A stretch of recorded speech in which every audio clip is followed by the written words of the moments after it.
All right, folks. I don't know if you caught any of that googly eye and smoochy faces that I was making, but I sure did. I got to turn off that on now. Yeah, save that and put it on repeat later. But for right now, this is Retro Reload, and we are live. I'm your host, Dashby, and I've got a pretty full house here with me today. Why don't you, the rest of you, kind of give a shout out for who you are? I'm Jeremy, and you can catch us on Roku now, so check us out on Roku. I'm Kyle. I'm Lizzie Hedgehog, and today we have an awesome guest. We have Manuel, who is here to join us today. Thanks for the introduction. Well, I'm Manuel. I am from Mexico City. And, well, I'm an illustrator and graphic designer as well. And mostly I do video game journalism as a hobby. I write for a Mexican magazine, which is called Atomics. It's Atomics, atomix.bg.com.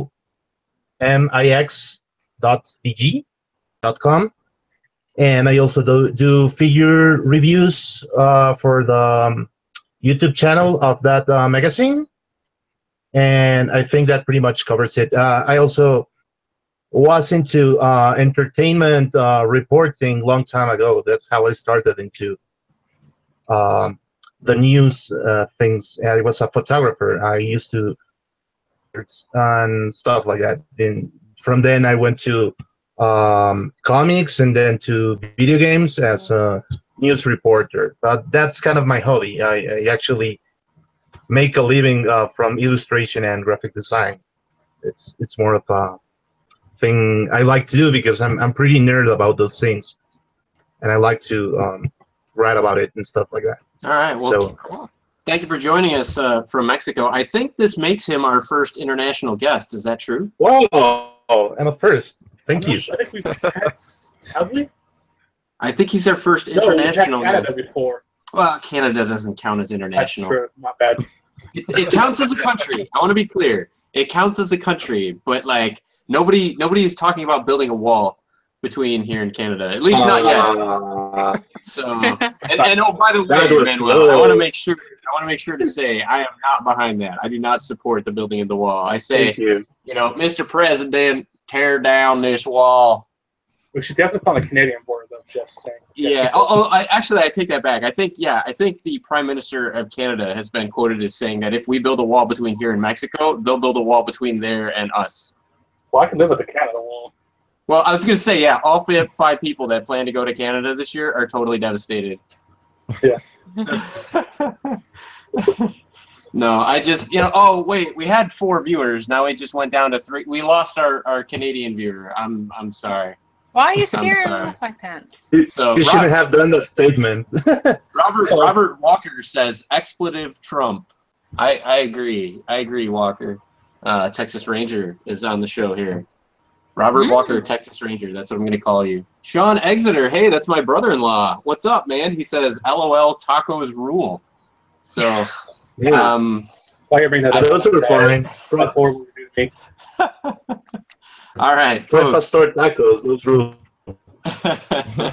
You know what? I'm pretty sure that I've never had a real taco in my life. You live in California. How can you be... Right? Dude, like... Yeah. Because, like, here's the deal, right? Here's the deal. Like, those of you... So, Lizzie and Jeremy and Kyle might know this because they're on my Facebook feed, right? But, like, at least once or twice a week, I beg and plead with the internet to help me find something that my very picky wife and son are willing to eat, right? Because if you're in LA, I'd help you out.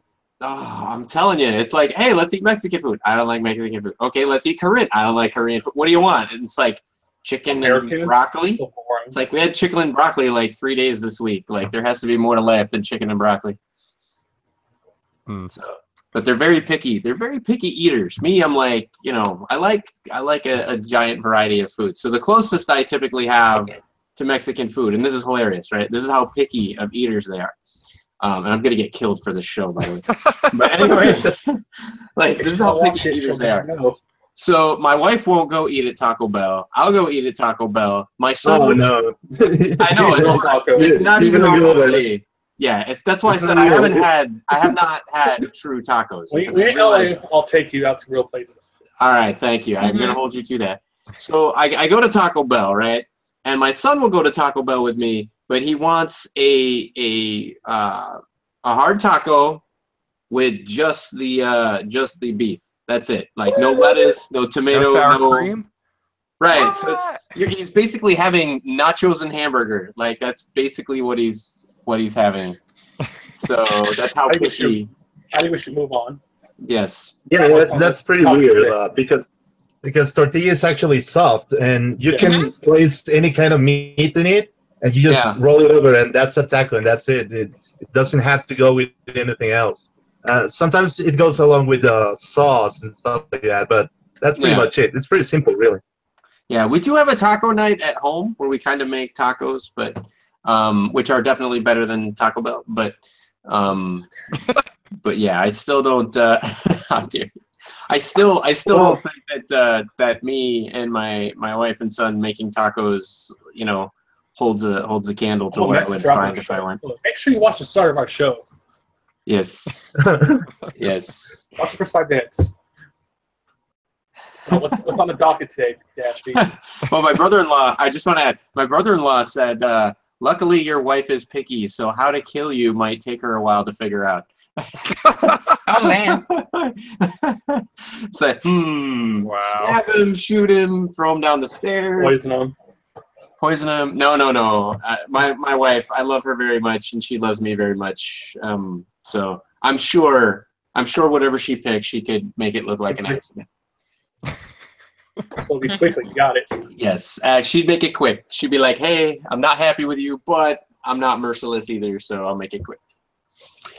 So, all right. Speaking of merciless, right? Our news topic today is kind of controversial. I saw this on the Twitter feed, and somebody was just going off on this. They were not happy at all, and so I read the article, and after reading it, my first reaction was kind of like, well, go to hell, right? And then the more I thought about it, I was like, you know what? Like, I don't think that this article was directed at me, and there might be folks that it actually is directed at. And maybe there's something to it. But what I'm going on and on about, and I'll include a link in the doodly-doo for folks after the show if they want to see this. This was an article in the New York Post. The title is definitely clickbait and meant to be rage-inducing. It says, "We're losing a whole generation of young men to video games." What? Yes, that's the title of the article. We're losing a whole generation of young men to video games. And basically what he's doing is he doesn't really give, this is Kyle Smith, he doesn't really give, at least I didn't see any references directly in here, but he quotes a lot of stuff that I don't know where it comes from. But he says something about video game addicts are engaged in a mass retreat from life. Men aged 21 to 30 work 12% fewer hours in 2015 than in 2000. And the percent of young men who work 0 hours over the course of a year doubled in that period to an alarming 15%. And then he then makes this statement that I'm not sure how, like all the other stuff, okay, maybe he's getting it from like the employment office or, different maybe government things. This next figure, I don't know where he got this from at all, but he says those working hours were largely replaced by gaming, and fully 35% of young men now live with their parents or their close relatives, up from 23% in 2000. Their unemployment rate jumped by 10%. So basically he says that 35% of the young men living with their parents, right, have opted out of the workforce and instead are at home living with their parents playing video games. So, Kyle, what are your thoughts on that? Okay, so I'm going to go ahead and put out there before anything else that I just kind of looked at this article right before we started and stuff, and I always hate to, I don't want to put an opinion out there before like I've actually read something, I guess, and can properly respond to it. So just that's like half the post on Slashdot, dude. It's all good. I know, Chris. I know. come back to me because I'm trying to dissect this a little more. So come back to me with that question. All right. Tyler, my friend, you're on mute there, but do you have anything you'd like to contribute to the discussion? What are your thoughts on the statistics that you heard? Do you believe them? Do you not believe them? Are you unsure? I haven't read the article, so I can't say for sure, but I don't buy it. I mean, anybody can make up, stats off the top of their head. Yeah. 90% of statistics, as it turns out, are made up on the fly. Yeah. So I mean, that was an example. Exactly. Yeah. So I mean, I don't buy it 100%. I mean, I'm sure there's a lot of factors, and without knowing what those all are, yeah. I'm kind of in the same boat as Kyle. Like, I don't know enough to really say. So. Yeah. So well, I do. Oh, go ahead, Cop. Well, I was just gonna say I'm not sure. I guess they're getting the numbers from another article that's by them. Never mind. I was just trying to see where they were getting the numbers from on here. Yeah. So let's see. They're talking about. Well, here's a big difference between 2015 and 2000 is the economy. So people not working, yeah, it's hard for us to find jobs right now. The economy's not good, and us buying houses isn't cheap. So that does factor in. But as a whole, can you be addicted to video games? Yeah, you can. I've read about it before. There's literally camps out there for video game addiction. Yeah. But you can't compare 2015 to 2000 because the economies are way different. I would agree. I would agree with that. I'd agree on both sides of that. Actually, Manuel, what are your thoughts in regards to video game addiction? Do you think it's real? Do you think it's made up? And in terms of the statistics that we heard, do you find those hard to believe, or do you accept them at face value? Well, let's separate two things. One is that anybody can be addicted to anything. So to that, you can be addicted to video games, but that doesn't mean that it's related to, like being unemployed or being with leisure time. It's more like you have leisure time and you can play video games a lot because you have nothing else to do. So it sounds more to me like that instead of trying to link these two statistics to trying to blame the video games onto something. It's like, you obviously have to do something with it. Like some people do hobbies, some people play a lot of video games in their leisure time. So I think it's more to that, and these guys trying to relate these kind of statistics to actually having a lot of spare time. So anybody can do that. It just happens that these guys are young and they have video games at the side. So it doesn't necessarily mean that they're addicts. It just means that they will have a lot of spare time and have to play something with it. Yeah. To do anything else. So I don't think it's related in a very strict way. It's more like a consequence of having nothing else to do. Could be. Yeah, it definitely could be. One of the things that I think is important to kind of point out. I agree with both your sentiments, Manuel, and what Jeremy was saying. I think that addiction, video game addiction, can be a real thing. And I agree that there are many things that one could get addicted to. And I think the key, though, is that, like, understanding what an addiction is. An addiction literally means that the person cannot stop themselves from engaging in a particular activity, right? Like they literally they feel that it's an inherent need and that they have to satisfy that need, or they're unable to be, in the best case scenario, they're just unable to be happy. In the worst case scenario, they may be unable to sleep, they may be unable to eat, they may be unable to do anything but the activity that it is that they are in fact addicted to, and they might be willing to not just forego going to work, because come on, who hasn't needed to take a wellness day and just kind of sit down and do something that was for you, right? A lot of us, I think, tend to work pretty hard. I know in my job I work really hard. There's some times where I'm on call through a holiday weekend. I just had one where I was on call through a holiday weekend, and the pager went off quite frequently, more than I would have wanted. And so I come back to work after a holiday weekend that everyone else got, that I was just kind of running full out. And even though it was a 3-day week for me, then, dude, as soon as I got home on Friday, I spent from Friday until Friday evening until Sunday night just vegging out, playing games, and not doing anything productive for anybody because I felt like, you know what, I earned this. I need to cool down. I need to wind down. But you know, that might be all the gaming that I do for, you know, for weeks. So, you know, I didn't like the vibe. There's actually a sentence here in the article that I think kind of misses the I think I maybe read too much into it. Because I don't believe that I personally have an addiction. But this says, where was it, the actual statement that they said?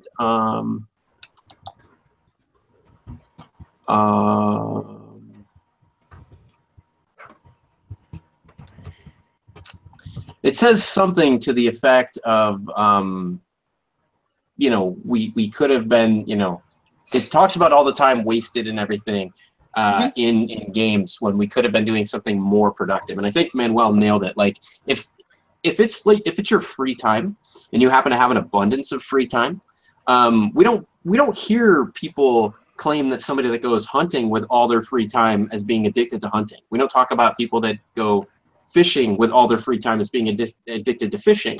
But I've seen before people who legit do their work, do their stuff, do what's necessary, and then they just go home and choose to spend all their free time gaming as, oh, you're addicted to gaming. Really? That's not an addiction. That's them spending their free time. Yeah. And you don't hate on how they choose to spend their free time. It's Also, the article is missing another point, which is that nowadays young people tend to stream those games and make a living out of it. You know, there's some people, young people, like making a living from Twitch or YouTube gaming or stuff like that. Yeah. So maybe it is their main activity, and they spend a lot of time in games because it's that it is how they make money. So it also makes another sense that the article isn't considering this point. Yeah, that's very true. That is very true. And some of those folks make a decent amount of money in ad revenues from. Some top guys making billions a year. Yeah. Yeah, and I mean that's a great point that honestly I just wouldn't even thought about. But that's true as well that you do have. I mean, so I'm reading over it and I'm just kind of picking out some things that I saw, and I know you guys kind of touched on it a little bit, but okay, so I'm gonna try to address these correctly. So one of the issues, you know, that he pulls up in there is, as you mentioned, I believe, Chris, how that time is spent. So he pulls up the analogy of, you know, people could be spending all their time playing golf and could have a golf addiction, but he says, you know, how many people do you actually see doing that, living in their parents' basement and stuff? So first of all, there's already that negative connotation of, again, the person living in the parents with the basement.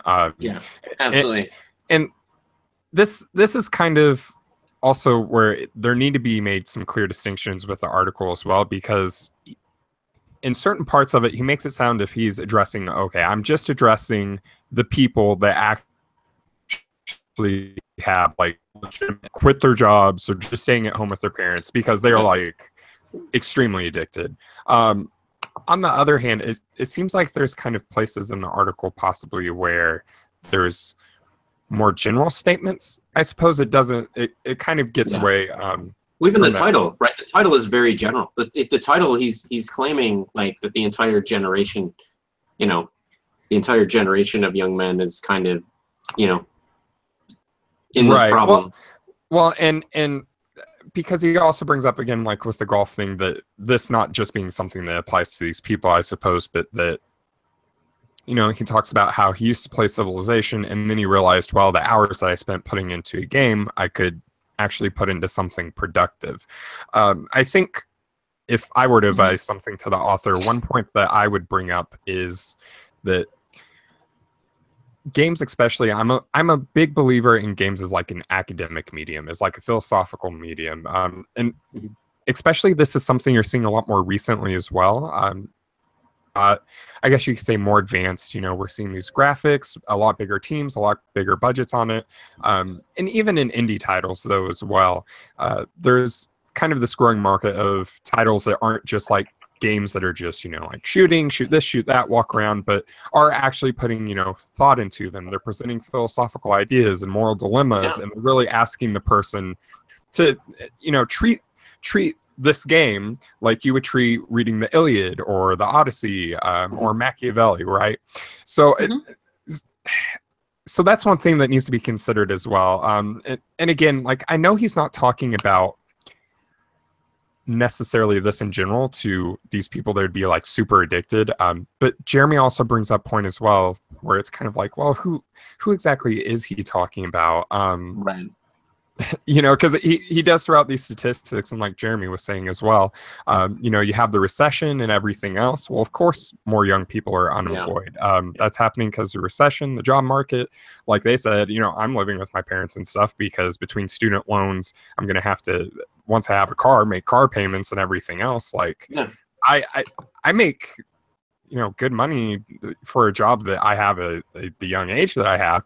But I don't know how people do minimum wage, and you can't do minimum wage and live on your own and do car payments and everything else. Absolutely. You know? Especially here in the Bay Area, you know, where in some of the big cities where the population is very, very huge. Yeah. If you're not living, so my brother-in-law, right? Not the one that's in the chat, but my other brother-in-law, the one that married my sister, he lived on my couch for like 6 months.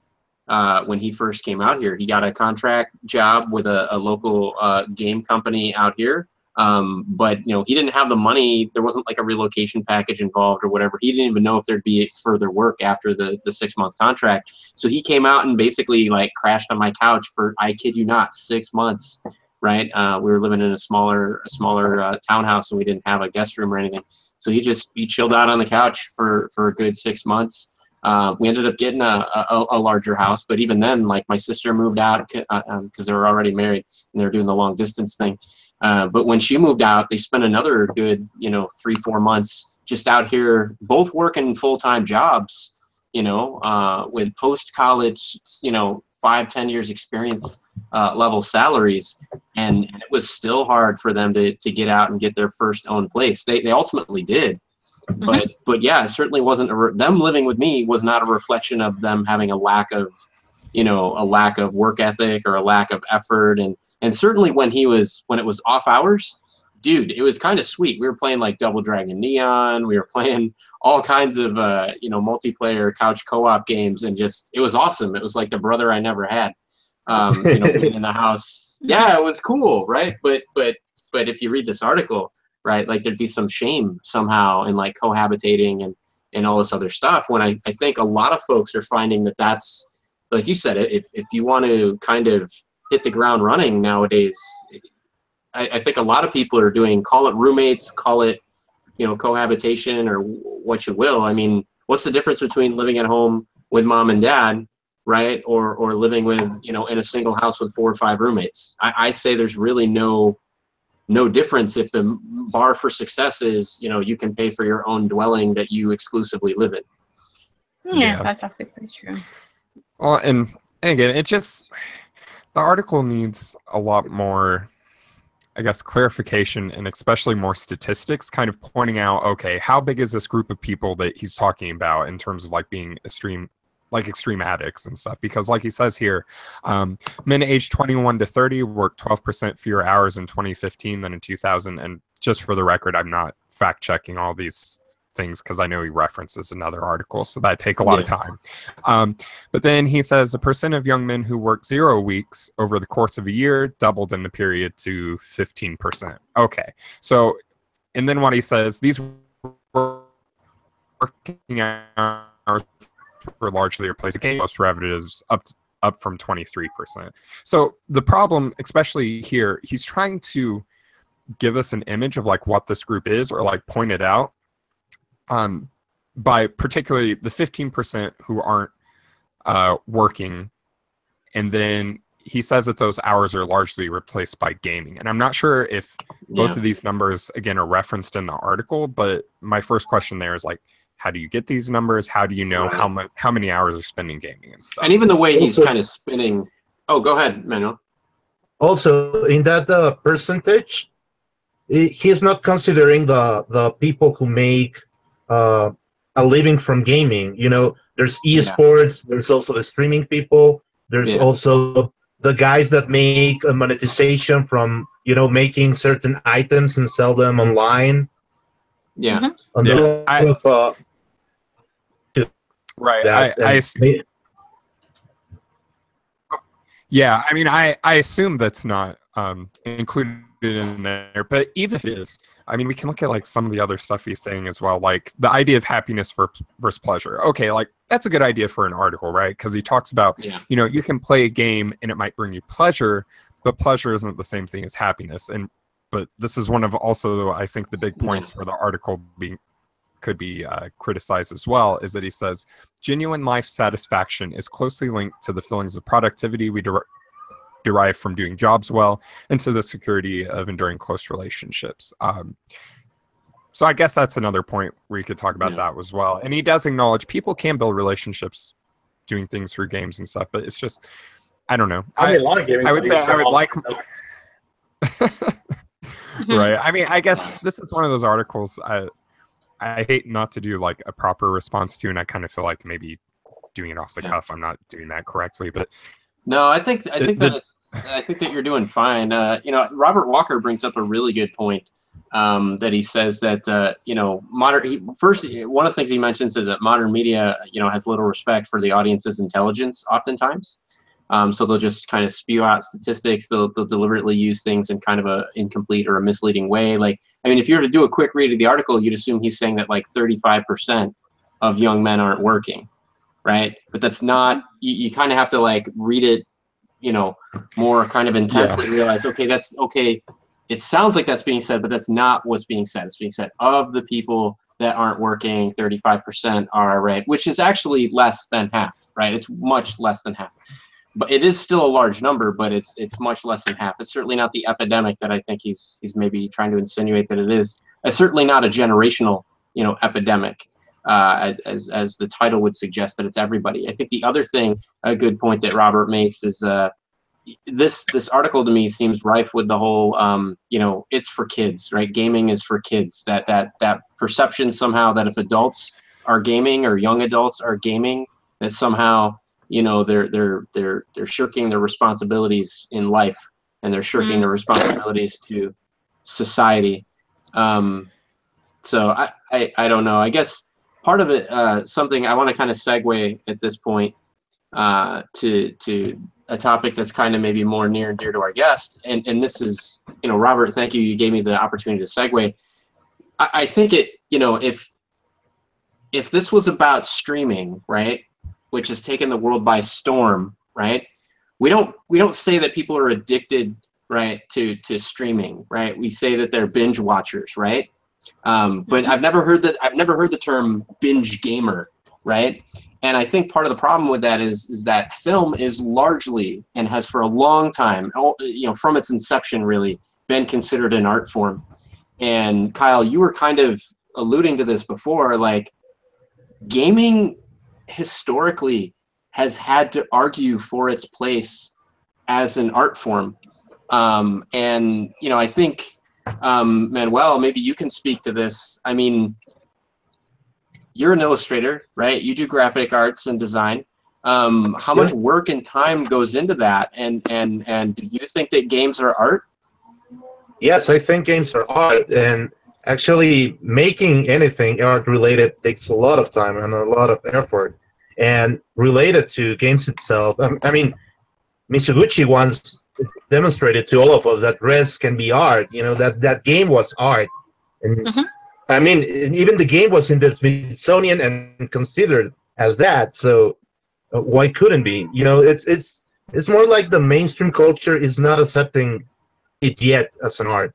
But I think game already proved that. You know, there are a lot of titles that one can consider an art, because there's a lot of discipline into that. You know, there's illustration, visual art, there's music, there's also the kind of story they kind of tell you when you play those things. And this is not a regular kind of art. It's just an interactive media. And you know, it is having a hard time for more people to accept it. But it's more like the mainstream culture that it's not accepting it, because, you know, for the people who already play games, they already recognize many titles as art. So I think it's more like the older generation that is not accepting art, and they have kind of a problem. That's why we get some articles like this. And Yeah. Well, and I don't think who was it? Kyle Smith. I'm not sure how old he is or anything in here. Fairly I guess young. it might say. Yeah, I was gonna say he looks fairly young. Yeah. But I think you do have a point as far as age differences and often like how we do look at those things. Because I mean, I know people who are in their 40s or their late 30s or even 50s, and they do think about games in that artistic way. But there's people like even, my parents, for example, they grew up with like Atari and stuff. So for them, stuff like The Walking Dead or Life is Strange or things like that's not gaming as they know it, right? They haven't experienced the same kind of games we've had. So I think you do make a good point, and that's kind of part of it, as well as that our gaming experience, especially like my generation's, I kind of hate using that word, but our gaming experience nowadays is very different than what it used to be. And I don't want to put the idea out there that like games have never told stories in mature ways or never used to be like that or anything, but it does feel like compared to like the Atari days and the arcades and stuff, the way that we do storytelling and stuff, it really has changed, and especially been influenced by movies especially. Well, I think for me, the litmus test is can the medium that I'm interacting with hit me in the feels, right? Can it actually and there have been times, there have been several games actually over the last couple of years, there's been several movies even where just like some of the movies that I've watched, there's been games that I've played where I get misty-eyed. I'm you all right over there, Red? What's going on, my friend? All right, he's just very passionate. He must be. He's throwing his N64 controller. He's so upset.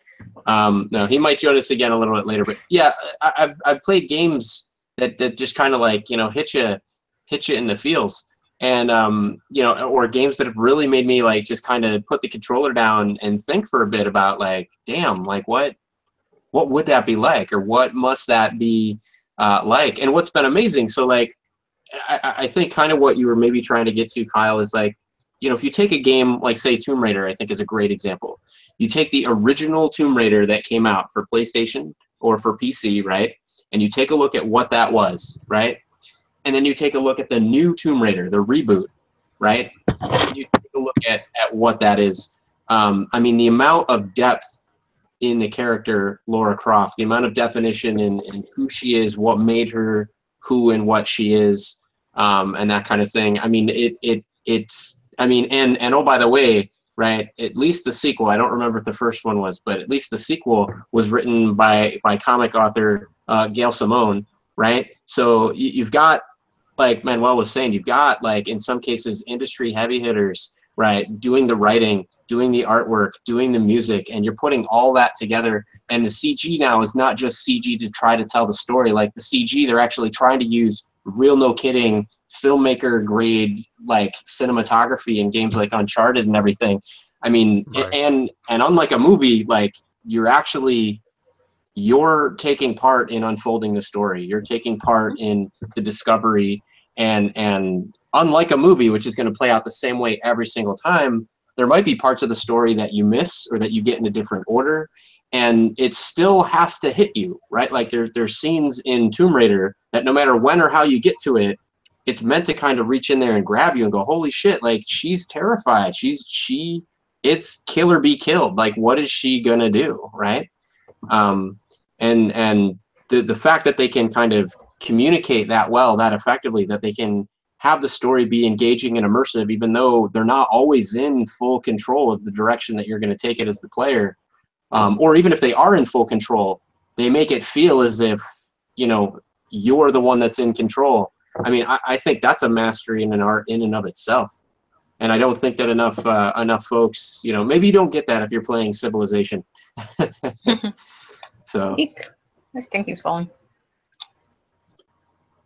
So Manuel, back to the topic of some of the work that you do.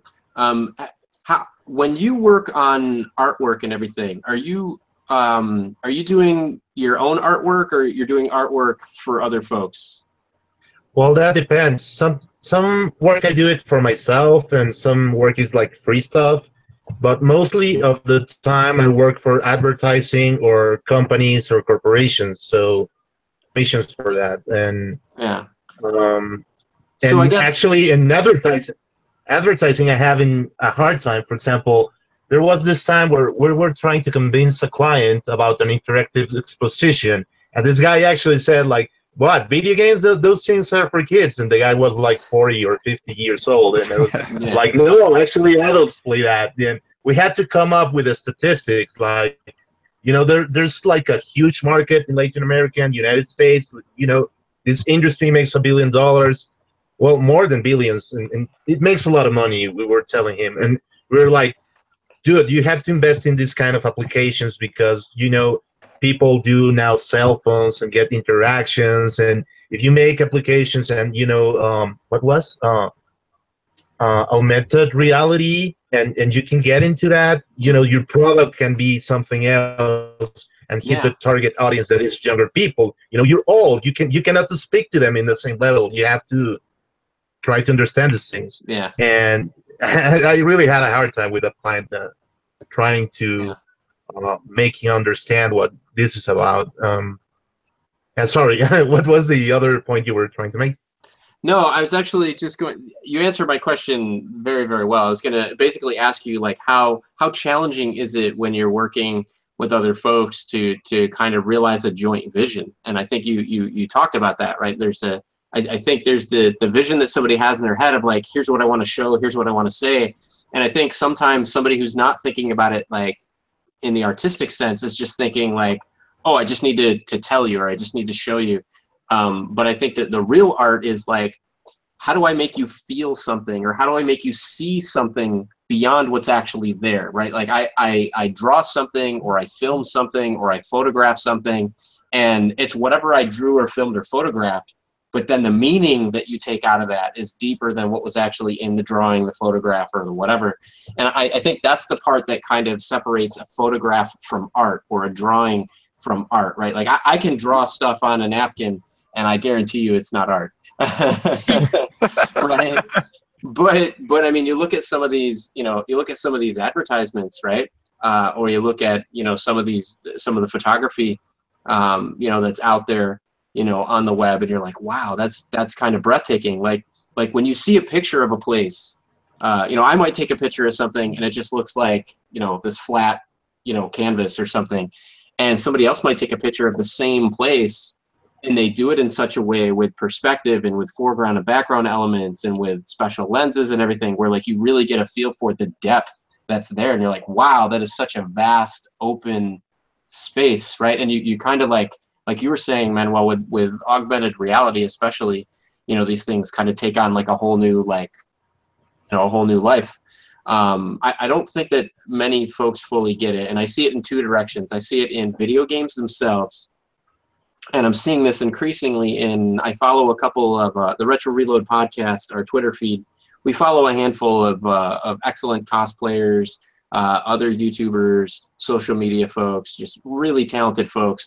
And what breaks my heart is seeing posts where, people are like, begging them to do stuff for them for free. It's clear that I saw what you're talking about the other day. Yeah, the value of art.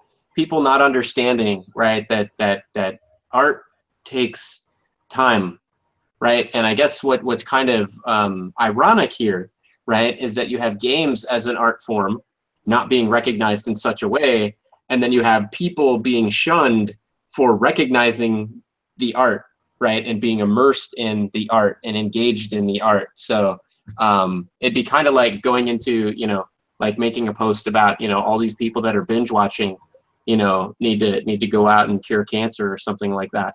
I mean, yes, sure, if that's how they want to spend their free available time, right? That's fine, and that's certainly noble. But why can't they appreciate the art behind Lemony Snicket's A Series of Unfortunate Events, or behind, you know, any of the other fine shows that are on, say, Netflix or Hulu or whatever? Let them have their time. Let them appreciate art in their way and in the forms that they want to kind of do it.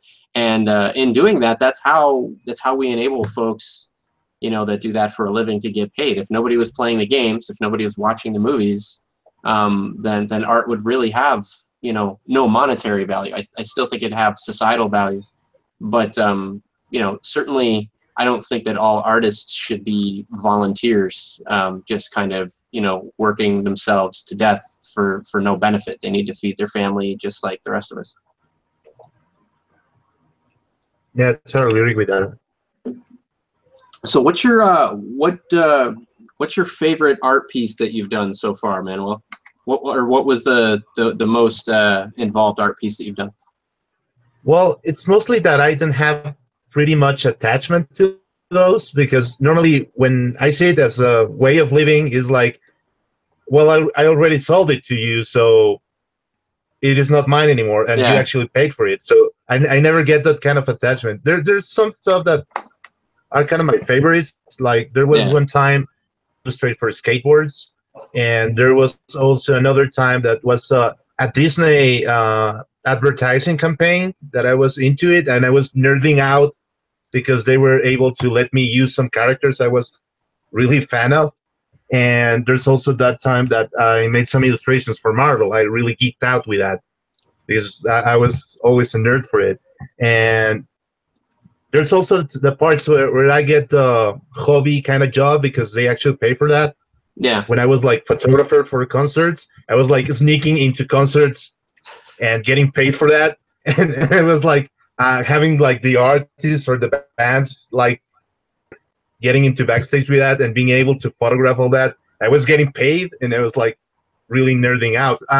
There was also this time where I was I once was hired to photograph Crush 40, which is the band that makes the soundtracks for most of Sonic games, or part of them.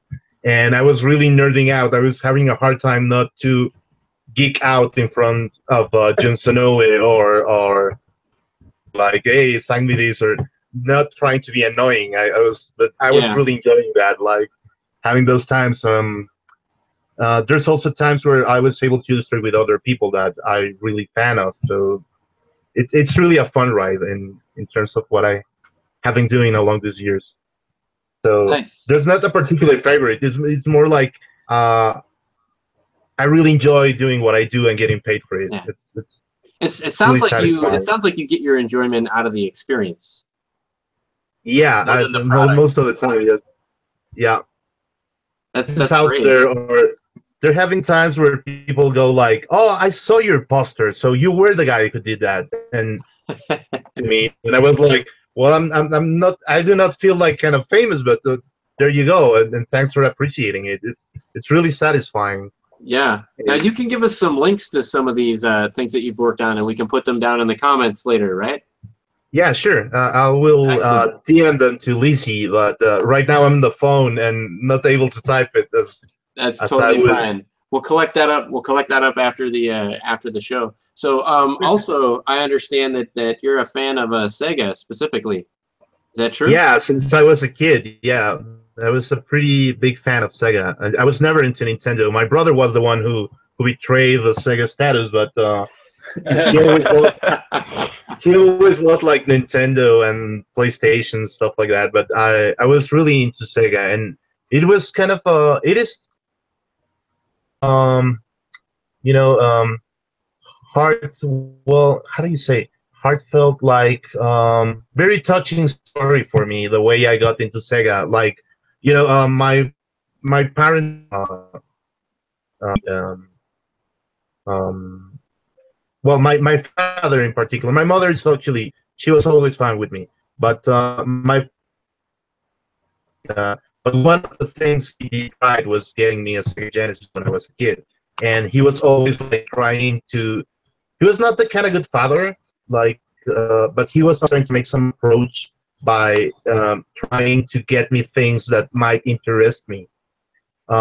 He wasn't very good at expressing like loving father could do, or like getting like that father's own moments. But some of the few ones that he did were related to video games or with toys. Like, I know you are into it, and I'm trying to get you these things because I know you are into it. So my experiences with Sega are more related to my father because that was his way to getting in touch with me. Like, Gotcha. for example, the Sega Genesis was like, Dad, everybody's getting a Ataris or Nintendos in the 80s. Like, why don't we get a video game? And he was like, okay, I'm going to business trip. So he came back and he opened his suitcase, and the Sega Genesis was there, and actually was like nerding out because everybody else was having like the Nintendo with 8-bits, and that was like a true arcade experience in my house. And all the kids and all the neighbors were like, holy shit, you got Altered Beast, like that thing is in the arcade. And when we were kids, like arcades were like this very expensive, sophisticated things that your mind couldn't envision how it works. And like in reality, it's just like a board, you know, with controls attached to it. But holy shit, arcade was like a whole lot of money, and like something really close to it, and everybody was like geeking out. And sometimes my to some trips to get some games or some toys and stuff like that. And I was a really happy kid with that. Like, I got a lot of friends because of video games, and actually because I was the only nerd that had a Sega and a lot of titles to it, and everybody were able to play that, because in Mexico it wasn't very easy to get certain titles, like, you know,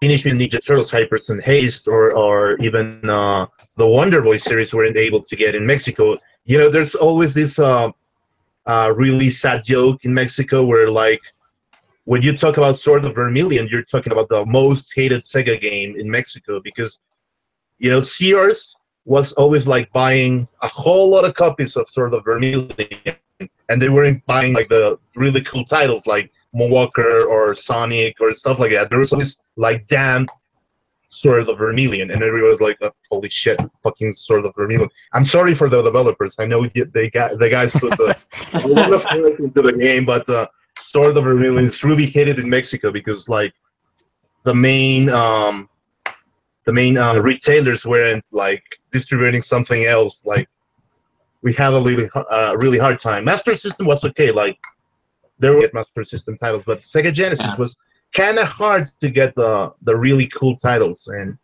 gotcha. You know that he always now, gets was it just? sort of thing. Do you think it was it hard to get them because they just weren't made at all, or was it hard to get because they didn't make enough of them?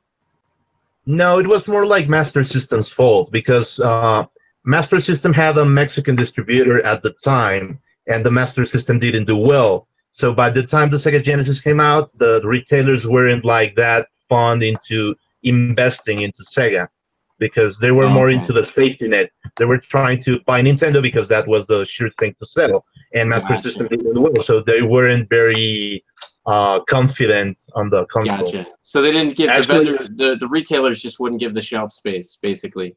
No, they didn't give that well, and mostly the people who were into purchasing those titles were kind of stupid, so they didn't know what titles to get.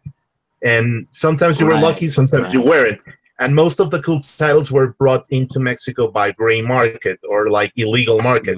So you had to buy those things.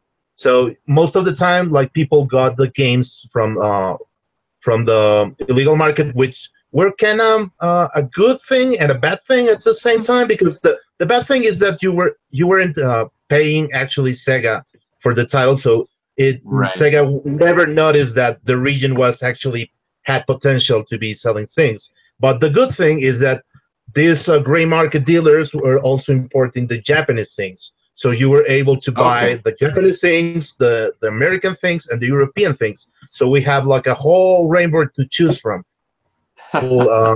Illegal consequences, you know. For example, it's a veritable illegal bouquet of gaming. Yeah, kind of that. But for example, these guys sold you a Mega Key, which with this you were able to put the Japanese games into the American Sega Genesis.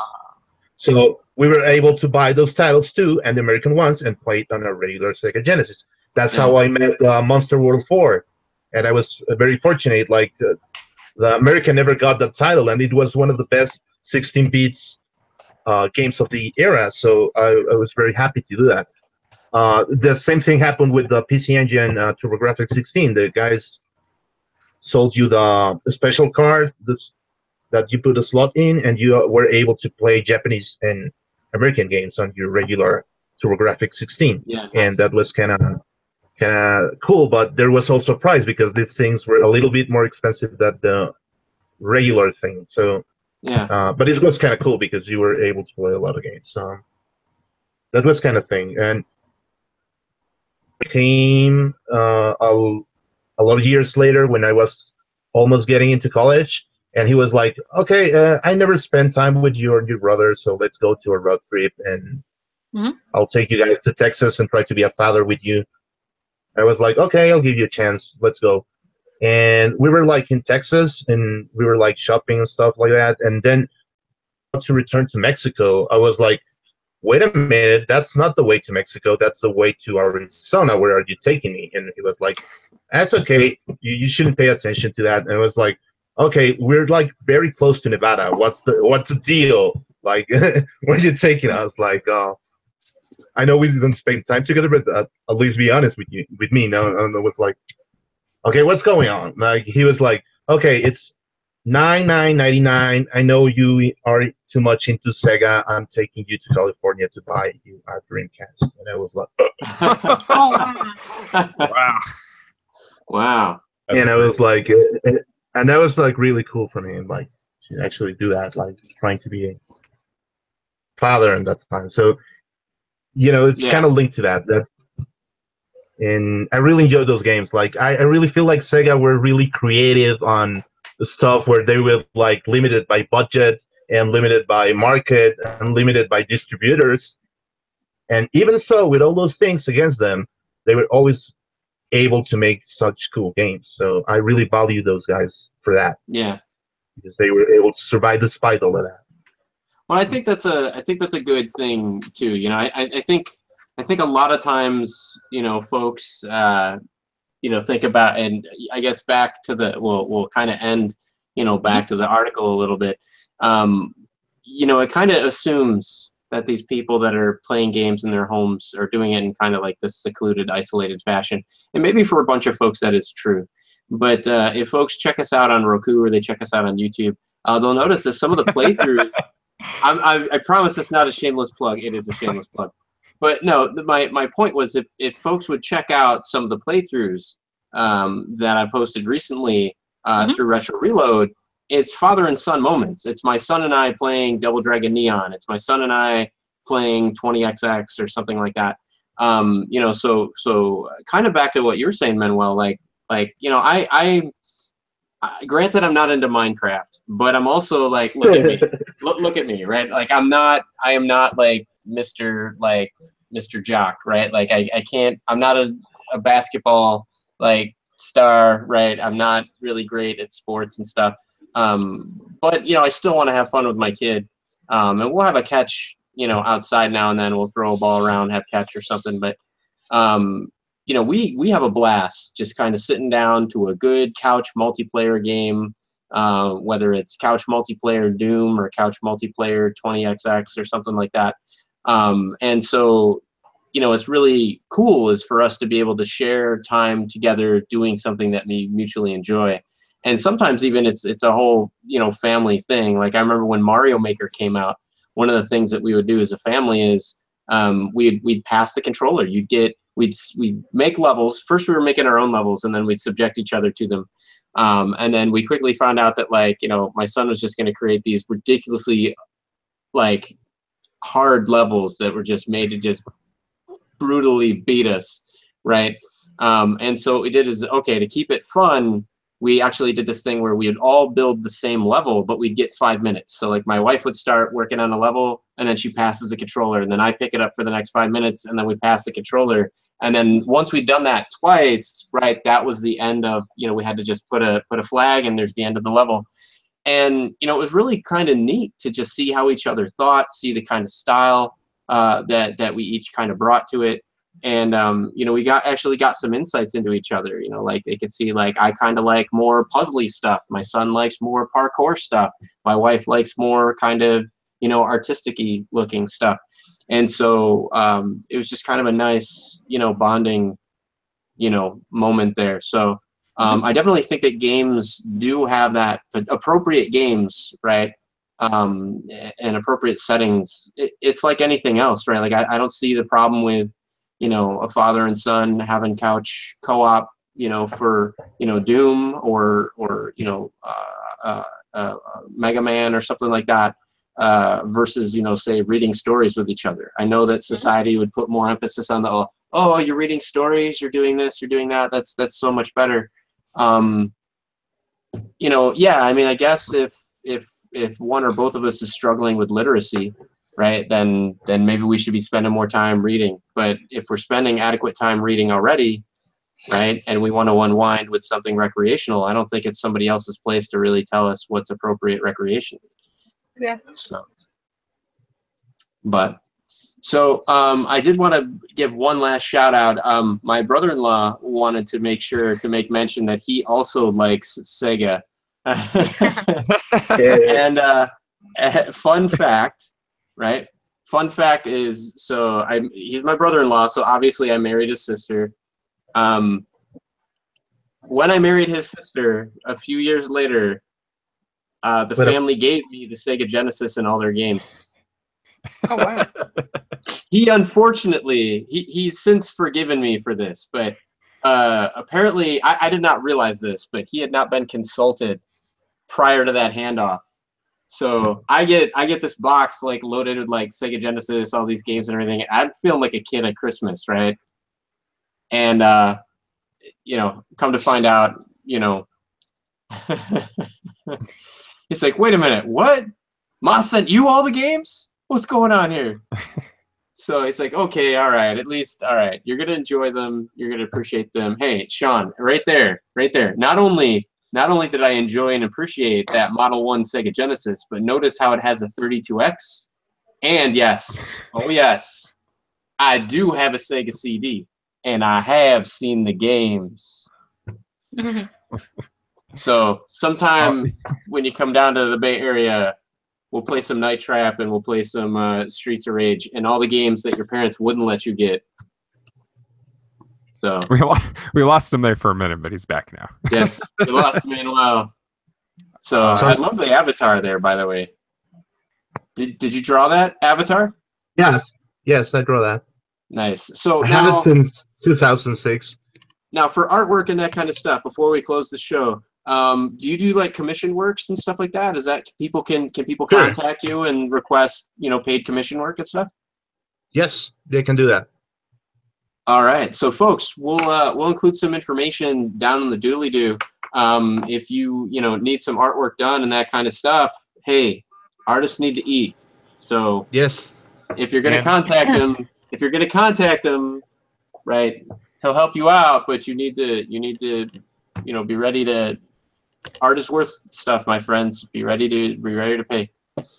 Thank you. Artists need to eat, and they need video game money. Yes, he needs to eat. He needs to eat, and he needs money for video games, right? So, right. Absolutely. Totally. Don't go judging his addiction. Even if you don't care about him eating, think of the games. Yes. And folks, I will say, if you're having trouble, right? If literally you can't function unless it's sitting at home playing games constantly, and you're not able to hold a job, or you're not paying attention to your family, you're not taking care of yourself. That is a legit thing. You should really kind of keep things in perspective, keep things in priority, right? Yeah. So I don't want to completely discredit that. Hopefully that's what the author of this article was really trying to get at, the audience he's really trying to hit. Maybe his intent was really just make people ask, wait a minute, is this talking about me? And if it is, right, like, do I need to change something? I think that there's some healthy, there's some healthiness in kind of evaluating oneself and seeing if there's areas that we can improve. But what I don't like is I don't like the shame kind of vibe that I was getting from the article about like we shouldn't be judging how people use their recreation time, and I don't think that 100% of our lives need to be being productive. So, so folks, agree, disagree, like us, hate us, we don't care as long as you watch and rate us. See, I even made it. I just made that up on the fly. Just bringing some good hard truth out there. Bam! Right. You can check out Manuel online. We're going to give you some links down below for where you can check out the work that he's done. And if you'd like to talk to him about maybe doing some work for you, you can hit him up. So this has been Retro Reload. We hope that you guys will also link to the article that we talked about. Read it. Give us your opinion on it, whether you agree with us or not. If you like the show, give us a like, share with your friends. And also don't forget that you can catch us on Roku. In fact, I want to give people a heads up. Next week's episode, if all goes well, we're actually not going to be filming live, but it's because we have a really awesome, fun surprise for you guys, and it's going to hit Roku first. So it's not because we don't like you guys, but it's because part of the stipulation of the surprise that we worked out required us to use a different format than Google Hangout. So we won't be able to do the stream live, but we are still going to record it, and we're going to be uploading it onto YouTube and Roku.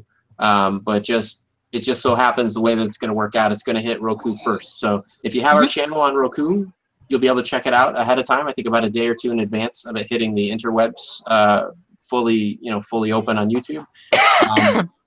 Don't have us on your Roku, but you have a Roku. Come on, guys. Add us to Roku. It's free. Retro Reload, all one word. Go ahead and search the channel store and just add us to the Roku. So thanks for joining us. We hope that you enjoyed the topic, and we always love the activity in the chat. So I want to give a shout out to everybody that was in the chat that was engaged during the show. So we love having you on board. So Lister, have a good evening. Robert, Sean, it's been fun. So folks, we will catch you roughly a week from now. You'll see us a week from now, but we'll see you in a few more weeks. Bye.